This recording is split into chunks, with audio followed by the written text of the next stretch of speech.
Hello and welcome to GCS Today here on Channel 21, the program that brings you news and information from Gaston County Schools. I'm Todd Higgins. On today's episode, we talk with Laura Benson of Grier Middle School about her involvement in the Superintendent's Leadership Academy. Plus, we spend time with Sydney Hillman of Lowell Elementary School, who is our nominee for the North Carolina Beginning Teacher of the Year recognition. Joining me on GCS Today is Laura Benson. She is a teacher at Grier Middle School and one of the 14 teachers selected for the Superintendent's Leadership Academy, which is a partnership with Gardner-Webb University. Laura, it is great to see you. Thank you for being with us. Thank you so much for having me, Mr. Higgins. Okay, let's begin with you telling us about the Superintendent's Leadership Academy. Well, the Superintendent's Leadership Academy is a great partnership between Gaston County Schools and Gardner-Webb University, which is going to provide the opportunity for 14 teachers in Gaston County Schools to obtain their master's in educational leadership studies. And we are so excited to be a part of this first cohort. It is our hope that what we can do is continue to be the next leaders in Gaston County and to continue the vision of Gaston County of being inspiring success and a lifetime of learning. So what is it like to be chosen as one of the 14 teachers? There were more than 50 applications submitted. So to know that you were selected as one of the 14, that's pretty special. Do you see the smile on my face? That's how it feels. I'm so excited and so grateful. I know that it's a huge investment that Gaston County Schools is making in each of us, but we are just excited, and it is our desire to make a huge return on that investment. So you are one of the 14 teachers chosen for the program. And the program makes it possible for those teachers to go through a 20-month course of study at Gardner-Webb University, focusing on school administration to develop the next generation of school administrators and school leaders. Mm-hmm. So what sparked your interest in this program? Well, my mother is a retired educator. And for years, she's been telling me, Laura, you should become an administrator. And then I had two administrators, Mitch Allen and Dr. Adair McKay, who kept telling me the same thing. And I would always say, but I don't want to leave the children. And so I just got to the point where I was at a crossroads in my career, and I was trying to figure out what was next. And I said to myself, I think that I'm going to take the leap. And then this opportunity became available. And I took it as a sign that I should just move forward. And when I told my mom about it, she said, you should apply. You really should apply. And I said, you know what? I think I will. And I did it. And what do you know? It happened in my benefit. So I'm really excited about that. And I think that eventually in your career, you're going to find that, you know, as a teacher, you have an influence on students in a classroom. But as a school administrator, you have the opportunity to have an influence on so many more students in your school.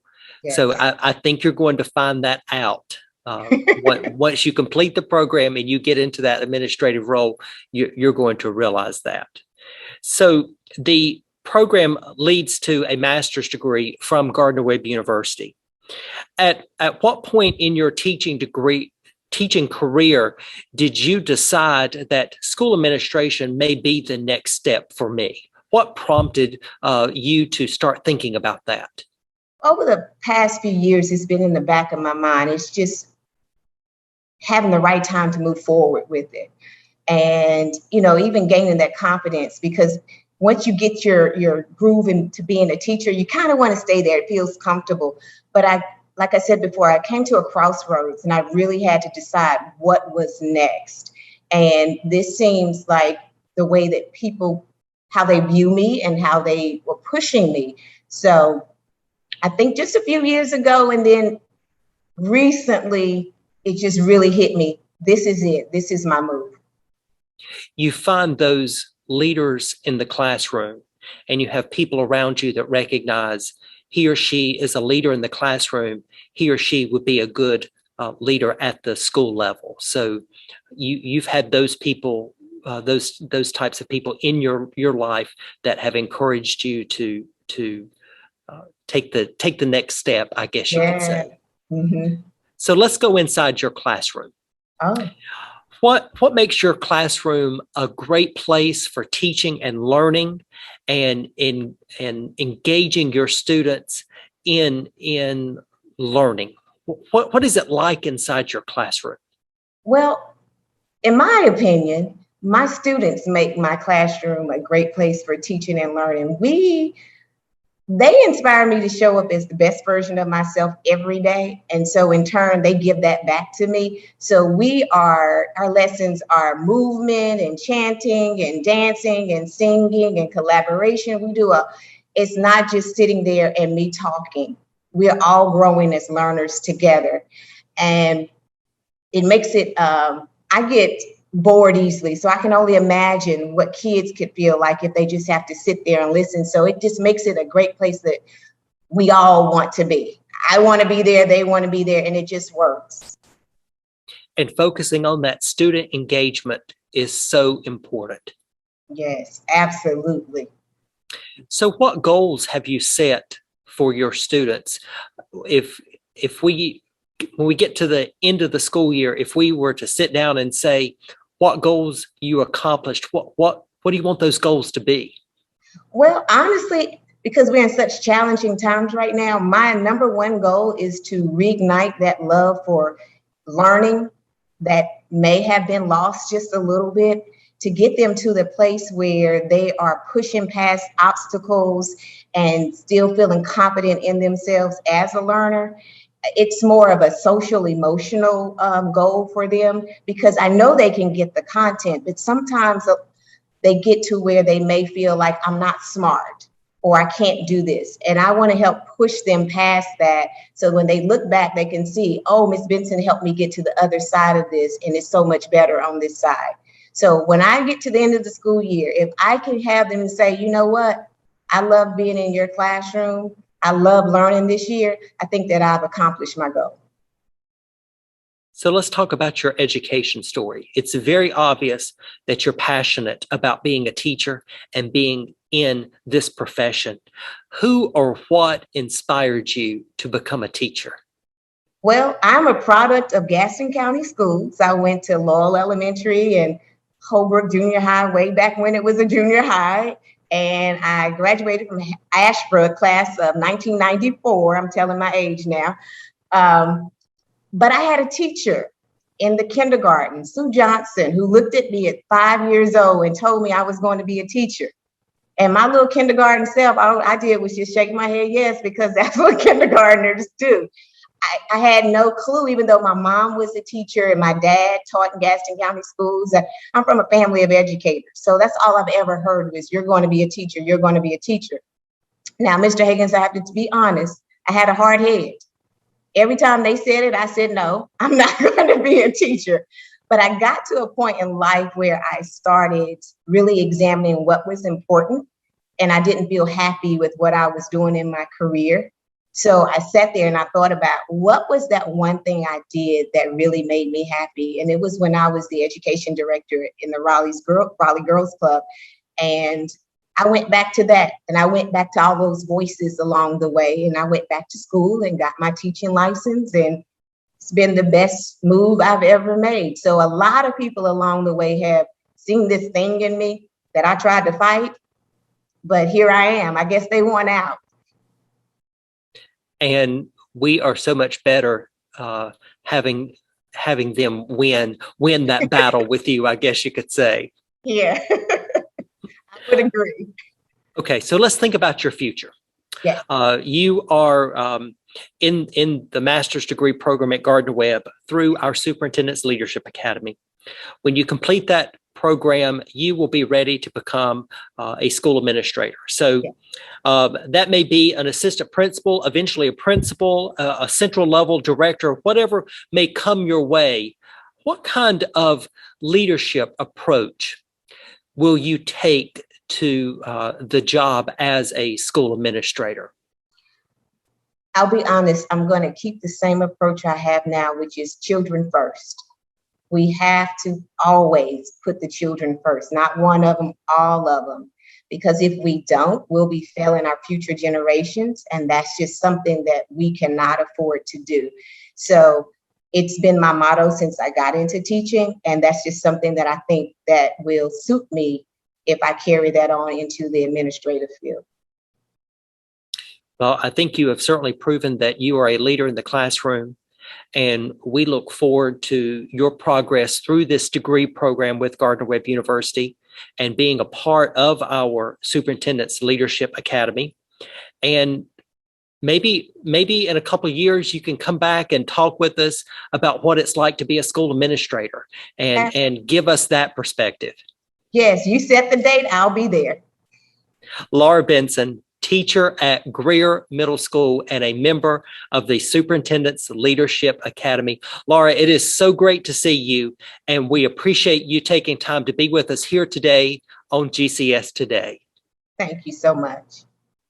You're watching GCS Today here on Channel 21. Stay with us. We will be right back. Even if I wanted to be adopted, who would adopt a 17-year-old? By the time I found out that she was up for adoption, she was dead set on, no, I don't want to be adopted. I need to just be realistic about my life and what my future holds. That's when she came to me and she said, would you be interested in us adopting you? Once I got into the family, my world started to change, my mindset started to change, and my future started to change. She doesn't have to worry about, I'm alone, no one loves me, what is my life gonna be like 10 years from now? She's just got normal worries that anyone her age should be having. I didn't think that I would have a family again. I didn't think that I would go to college. I didn't think that I would have love. And with that, I just feel like my world is just so much brighter.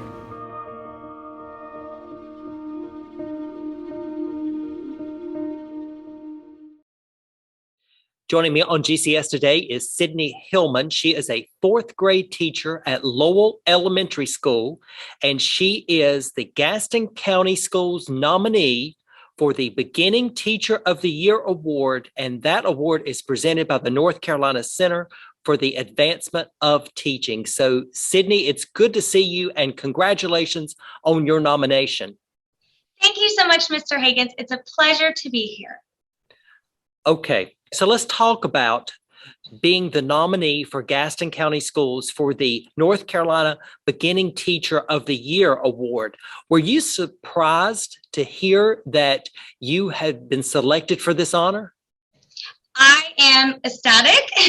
I was very surprised when Dr. Booker walked in my classroom. The kids thought he was the FBI. But I'm so thankful that even though I can't believe it myself, that Gaston County felt so highly of me to nominate me for this award, and I'm very thankful. So tell us a little bit about the awards program. Mentioned that it is sponsored by the North Carolina Center for the Advancement of Teaching, and that is an organization that provides professional development opportunities for teachers, and they have their locations. They have one in Cullowhee and they have one at Ocracoke Island. So talk a little bit about the program. What is going to be required of you as you go through the nomination and the selection process, and what that will be like that will ultimately lead up to the announcement of the Beginning Teacher of the Year for North Carolina. Okay, so the NCCAT Beginning Teacher of the Years will compile a portfolio, kind of like letters of support, things like that, and build a portfolio and kind of respond to some prompts. And then each school district and charter school chooses one person, and then that person builds a portfolio. So they've chosen me, so I'll construct a portfolio. And then like the next tier up, we'll look at all of those nominees and choose 27 finalists. And those 27 finalists will go to, I think it's Cullowhee? Yes, in Cullowhee. And they'll go there for a week at the NCCAT campus, and they'll do professional development. There'll be a little celebration, and then they'll announce the winner of those 27 finalists to be the NCCAT Beginning Teacher of the Year for the state. So that's really exciting. I'm looking forward to it. I hope that I'll be a finalist. And that would be an incredible opportunity, because I know that you go to NCAT and you're there for a week. And so it's more than just an award ceremony. You're there engaged with professional development, meeting with your colleagues from across the state. It really is an exciting time and a time of growth and engagement for teachers, that at the end of that week, that's when they announce who the winner is. Yes, I'm so excited if I go. Okay, let's talk a little bit about your education story, your education background, and tell us who or what inspired you to become a teacher. Well, I would have to say it's more than like, I guess, a who. It's more of like a what. So I've always bonded with my teachers. Like my first grade teacher, she used to carry me around on her hip. You know, when school used to be like that. You know, but I had an experience with in my high school psychology class. I had experience with some kids who were really struggling to learn the material, and I was kind of getting it.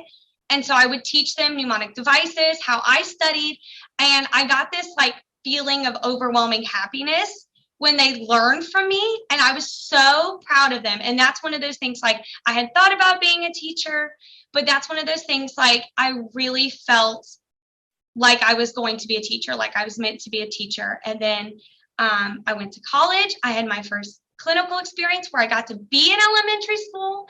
And then I had my first special education clinical experience in that type of classroom. And I just fell in love with all of it. So I chose to go to school for elementary education and a K-6 degree in special education. So I just was so impacted by everybody in my life that I want to emulate those people and be that teacher for my children, for my students. So what brought you to Gaston County Schools and to Lowell Elementary School? So I was student teaching in CMS, and I did not have a good experience just with that specific individual. So my professor placed me in Gaston County with Mrs. Delaney, and she just took me under her wing, and I fell in love with Gaston County Schools. I feel like Gaston County holds their teachers and their students to a different standard, a higher standard than what I've seen before. And I just wanted to be that teacher. I wanted to be like Mrs. Delaney. I wanted to be like those people I saw in Gaston County. And everybody's just so nice, you know? So that's kind of what made me choose, and I don't think I'll go anywhere else. Well, we're glad to hear that. So you are in your second year as a teacher, and that means you started your career in the education profession amid the pandemic. So what has that been like, and how have you handled some of the challenges that you have faced because of COVID-19? Well, so I took an interim position after I graduated in January. And then, as you know, the whole COVID thing kind of hit around March. So I only got like 3 months in person with the children. And then we were kind of doing distance learning. And then they asked me to be virtual, which is something I had not done at all either. I learned a lot from being virtual. I learned a lot of techniques. I learned a lot about manipulating the curriculum online. And it really was a challenge through a computer. But now I'm learning about being back in person. There's a whole new set of challenges in being in person with the children. So like they don't understand how to manage a water bottle on their own because they've never had to do that. They have to stay apart during partner work. So those are struggles like I didn't learn virtually that I'm learning now. But even with that, I want them to do the best that they can. They know that they're behind. We know that they're behind, but we're going to get them caught up. But I don't think they fully realize how hard they're going to have to work. But I'm going to do everything in my power to get them there, to help them meet that, the expectation, those goals, so they can become fifth graders. But it definitely has been a doozy. Well, I know it has presented challenges for your students, but it's also presented challenges for you as well as the teacher. And you mentioned goals, setting goals for your students. What are some of your goals that you have for your students? Thinking about when we get to the end of the school year, if we were to sit down and say, I accomplished this, this, and this, what is it that you hope to accomplish? Well, one of the goals I would say that I really have for them is that I want them to be like the 21st century learners. I really want them to understand how to read something on a computer and do a task, but also how to read something and write something on paper. I want them to be almost like pliable so that if we ever have to virtually learn again, they have that knowledge. So we do a lot of like activities with technology. We review Schoology and all these things and try and teach them like copy and paste. Those skills that will really like set a goal for them in the future, but also like in their lives as professionals. So if we sat down, I would definitely say I want them to be 21st century learners, able to use their computers, absorb things virtually, but also I would say I just really want all my students to make growth. That would be my second goal, for them always to make growth. I always want them to get better. It's okay that we're behind. It's okay, you know. But I really want them to do their best and try their hardest and kind of bridge those gaps and things, which will be hard, but I think they can really do it. I think they can really make it. And I think students today, children today, they're smart. They know how to use technology. They learn and understand things, I think more so than when I was in the fourth grade back when. They're doing a whole lot more. The expectations are much higher. Do you see that that students are living up to their expectations? I bet it makes learning and teaching a lot more exciting and a lot more engaging. Yes, I will say, even though like sometimes it's difficult for them. Some of them it's really easy to get the first time and they're good and they've got it. And then some of them, like, it's difficult. We have to take it step by step. But I will say once they get it, they've got it. And then we can start doing things in Google Slides. Like we can first do like a simple assignment, but then we can take it to the next level. Like this year we learned how to do Google Forms. My virtual kids were versed on it. And so we learned how to do Google Forms and now they're good. They're ready to go. We've done some interactive learning things from like Discovery Ed, and they just jump right on that. They get to it, they get started. They really learn how to manipulate those things. But definitely, yes, they definitely are learning those things very quickly. So let's think about the high school students and the college students who are out there, and they're thinking about becoming a teacher, becoming a part of the education profession. As a new teacher yourself, what advice would you give to them? What would you want them to know? My advice to anybody who wants to be a teacher, especially those youngins who are just coming out of college or still in high school deciding what they want to do, people tell you how mentally and physically exhausting it is, like day in and day out. But when it comes down to it, what matters is if you go into the classroom every day and you do your best. You have to do your best as a teacher. You have to do your best as like counseling them, kind of mentoring them and being there for them. You have to do your best that you can to be there for them. And that's really, at the end of the day, like all that matters. So like there's days when you're having the worst day of your entire life and you're drowning and it's terrible. And then a kid will come over and tell you like the funniest joke you've ever heard in your entire life. And that feeling, like that bond you have with your students, it's so meaningful that like it doesn't matter. It doesn't matter how hard the job is. It really makes you look at the parts of education that you like. Like I've really got interested in the instructional technology. So like building things, making things with them, making things that they can do virtually and kind of manipulate virtually. That's what excites me about the profession. And I feel like if I can make my students fall in love with it too, then we're going to have a great time together. But I mean, there's also days that you have students who you're having a great time, the class is going well, everybody's learning, and then they come up to you and tell you something terrible or something it just breaks your heart. But being that teacher, being that person, you get to get the good sides of them and the bad sides of them and be that person for them. So as long as you do your best, like, they're going to love you no matter what. So like, there's no other profession out there that's going to make you feel that way, where you're going to interact with students that way and children that way. But they really need you, and all they need is for you to do the best that you possibly can.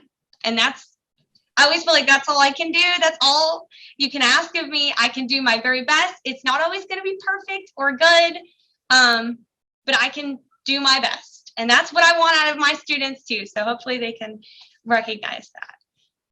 I think that is very good advice, not only for aspiring teachers, but for everyone in their job. Do your best, strive to do your best. Sydney Hillman, fourth grade teacher at Lowell Elementary School. Sydney, we want to congratulate you again on being the Gaston County Schools nominee for the North Carolina Beginning Teacher of the Year Award. And we look forward to having you back later towards the end of the school year as the winner. How does that sound? That sounds fabulous, Mr. Higgins. If only. Thank you so much for having me. We are keeping our fingers crossed. Good luck to you in the competition, and we appreciate you being with us here today on GCS Today. Thank you for watching GCS Today here on Channel 21. Before we go, we would like to recognize all 14 teachers who have been chosen for the Superintendent's Leadership Academy. The teachers will progress through a 20-month course of study that leads to a master's degree in school administration from Gardner-Webb University. The professional development program is designed to identify and prepare the next generation of school leaders in Gaston County Schools.